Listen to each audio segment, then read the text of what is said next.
Billiard. I got so much more.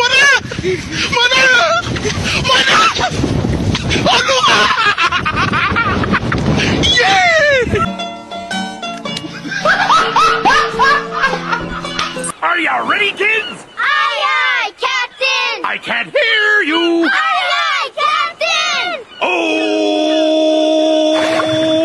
Fucking design on right now. Break it down, bring it back, make it clap. I got 3 old thoughts, new guap, where that dick, bitches on my line, and you know Assalamualaikum warahmatullahi wabarakatuh.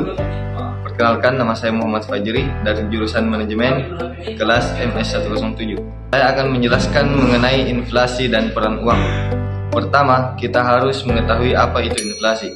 Jadi, inflasi adalah kenaikan umum dan terus-menerus dalam tingkat harga barang dan jasa dalam suatu ekonomi.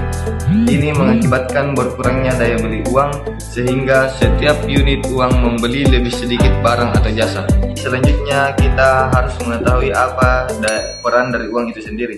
Jadi, peran uang dalam ekonomi melibatkan 3 fungsi utama. Yang pertama, untuk melancarkan kegiatan tukar-menukar. Yang kedua, sebagai satuan hitung untuk menilai nilai barang dan jasa. Yang ketiga, sebagai penyimpan nilai untuk memindahkan daya beli dari suatu periode ke periode lain. Dalam konteks inflasi, perannya sebagai penyimpanan nilai dapat terpengaruh ke nilai uang dapat berkurang seiring waktu. Adapun fungsi dan peran uang dalam perekonomian, yang pertama itu sebagai alat tukar. Uang digunakan sebagai alat pembayaran untuk membeli atau menjual barang dan jasa. Yang kedua itu sebagai satuan hitung. Jadi uang digunakan sebagai ukuran nilai dari barang dan jasa. Yang ketiga sebagai penyimpan nilai. Uang digunakan sebagai alat untuk menyimpan kekayaan atau pendapatan.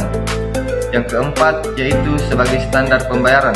Uang digunakan sebagai alat untuk melunasi utang atau kewajiban. Yang terakhir, kita harus mengetahui apa itu tingkat suku bunga real dan nominal. Jadi, tingkat suku bunga nominal adalah tingkat bunga yang diumumkan secara terbuka oleh lembaga keuangan atau pemerintah.